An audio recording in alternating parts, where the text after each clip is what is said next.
Hey, so I'm back at you again. I finished 2 books on the list, and I got a whole bunch of books from like thrift shops. So I'm gonna go through 2 book reviews, and well, they're gonna be more of like a series review because I haven't done. They're the 4th book of a series and the 3rd book of a trilogy, and so like I haven't done any of the other reviews. So I thought, well, we'll just talk about the series, right? So the first one is stuffed back up in there. We'll get actually. I'll just pull these out because I'm going to pull them out anyways. But yeah, so the first one was Exit Strategy by Martha Wells. It's the 4th book in the Murderbot series. And so, yeah, we'll talk about Murderbot here. The first thing I want to say about Murderbot is... Okay, here it is.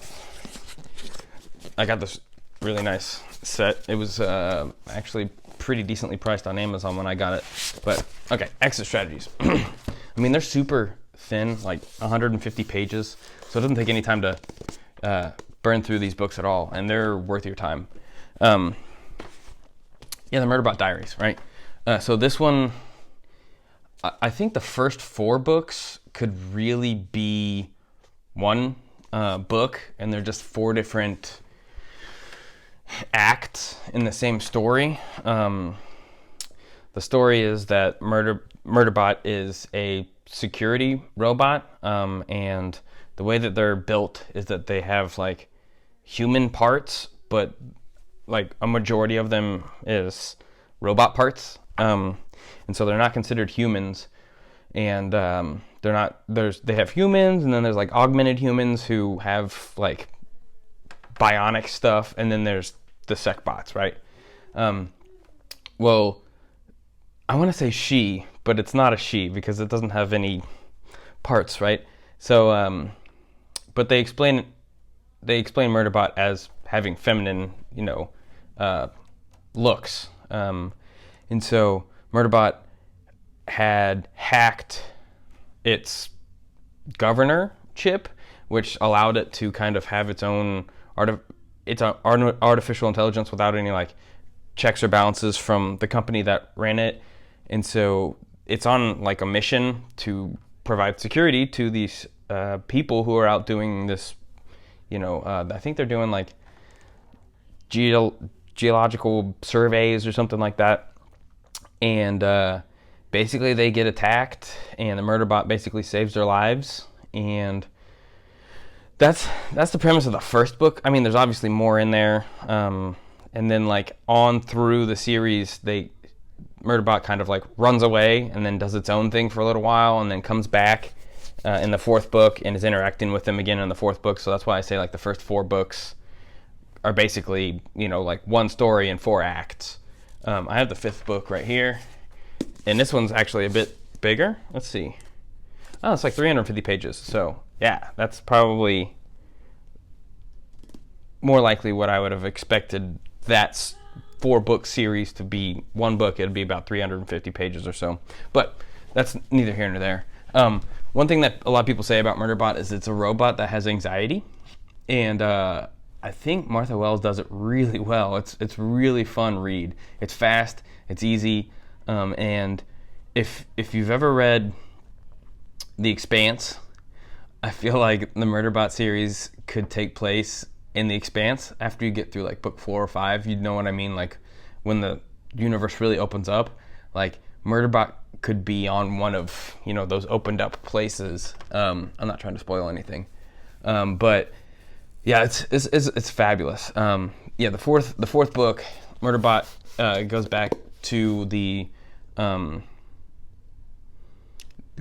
original people that Murderbot's working with, in the 1st book, and basically saves their lives all over again. It's great. The one thing that Murderbot does is it downloads media like TV shows and movies and books and stuff like that, and when it gets stressed out, it just sits there and just watches TV. And I was like, you know what? That's kind of relatable. But so it has this very unique personality that is so fun to just dig into and read and be engaged with. And so yeah, Murderbot's definitely worth your time, just because it's so quick and easy, and you can just, I mean, this book took me 3 days to read, and that's because, you know, I've got a family and kids and stuff, and I mean, I was able to burn through this in 3 days. I read a lot of other things at the same time, so I don't have the amount of availability to just, I mean, I could just read one thing at a time and read it in one day or whatever, but it's Murderbot. Murderbot's great. I love Murderbot. It's just everything that you would want in like a really easy sci-fi read. The other book that I finished, the other series, is the Green Bone Saga, right? I read Jade Legacy. Is that the third one? I think so. But I read that book this week, finished it, and that series is awesome. It's about basically it feels like, you know, the Asian islands, you know, like Japan and all of that area. It really feels like that's the culture that it's basically based off of. And the people from Keikon, which is like the main storyline, they all have or not all of them, but many of them have the ability to have like superpowers when they have Jade, and the more Jade that they have, the stronger they are.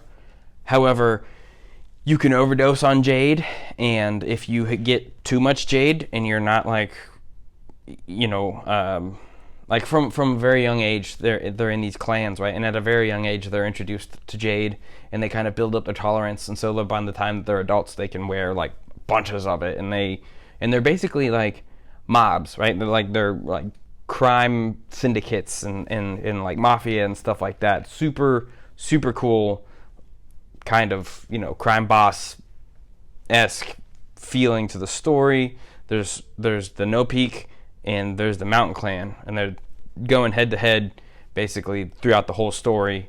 And the story takes place over generations. So you're reading like the Jade War in Jade City and Jade Legacy. Like, it takes place over, like, the first book is the first generation, gets into the second generation in the first book, and then the third book is like the third generation of the family, and like people getting killed off, and, you know, like these clan rivalries and everything. It's really good. And it's not just stuck on this island of Keikon. They go to like Espenia and all these other like surrounding countries and everything, and there's spies and there's militias and there's like private military companies, and it's really interesting. It gets deep into it, and you have to read Green Bone Saga because it's unique, and I've never read anything like it. Like, I've read other things that are in a similar setting, you know, like Asian-esque, you know, Japanese style, like, you know, sci-fi and stuff like that. But this just goes on a whole nother level and just really gets into just a really cool setting for, you know, a sci-fi story. And it's sci-fi. I mean, like, they got, you know, all these special superpowers and stuff like that. I mean, and it's not like old times either. It's very modern, and they got like planes and guns and all kinds of like really cool stuff. I'm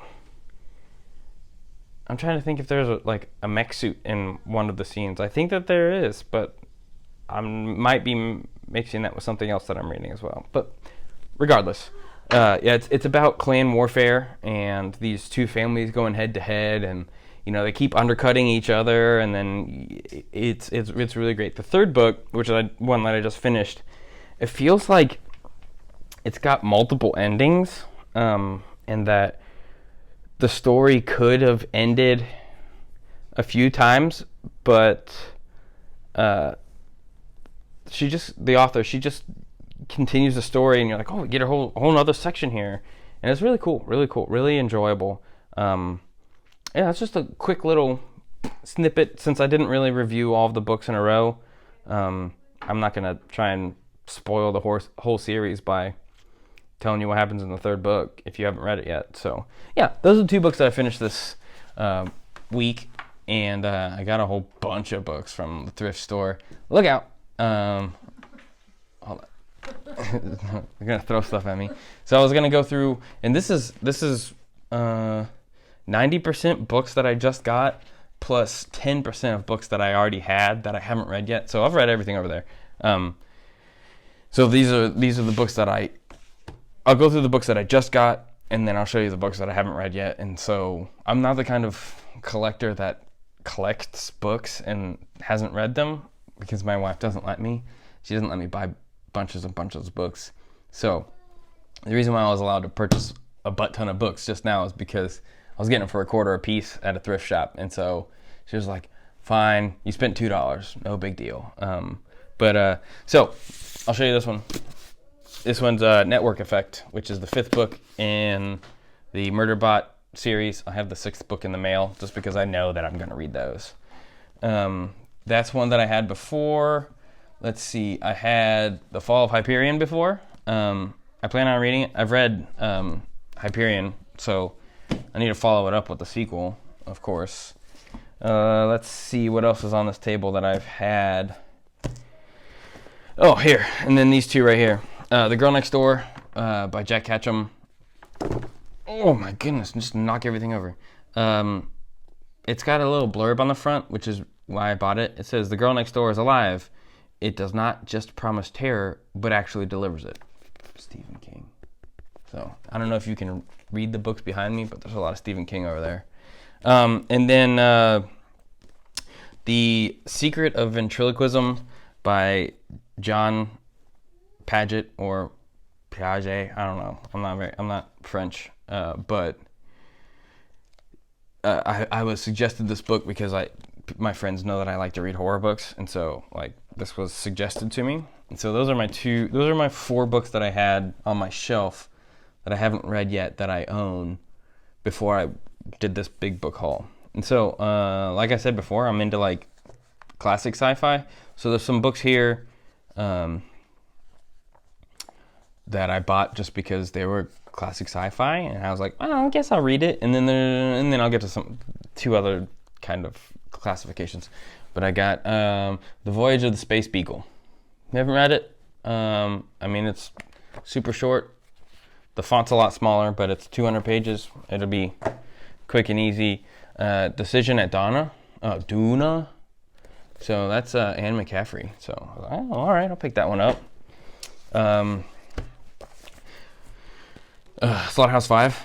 I almost said Fahrenheit 451. I haven't read that one either, but Slaughterhouse 5 by Kurt Vonnegut. Those are some easy... Man, I keep knocking this tripod. Easy, quick reads. So we got some Arthur C. Clarke. This is the 2nd book, so I'm not going to read it yet because I'm going to get the 1st book. Then we have Medusa's Child, another classic sci-fi story that I've been suggested. I read what is the name of the other one? It's on my shelf. Can I find it quick enough to make it make sense? I know it's over here somewhere. Regardless, I've read the 1st one of this series, and I know this isn't the 2nd one, right?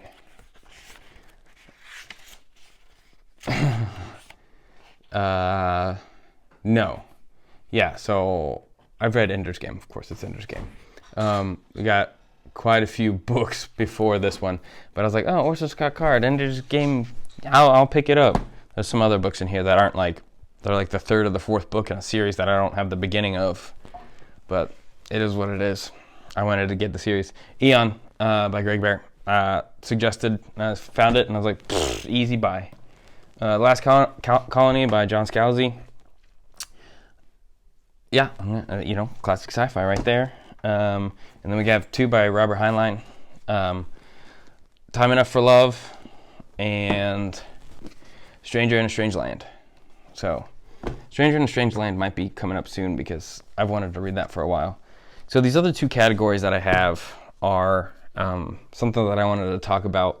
I started this YouTube channel years ago because I wanted to read books, and people weren't reviewing the books that I wanted to read. And so I was like, well, I might as well make the reviews for them.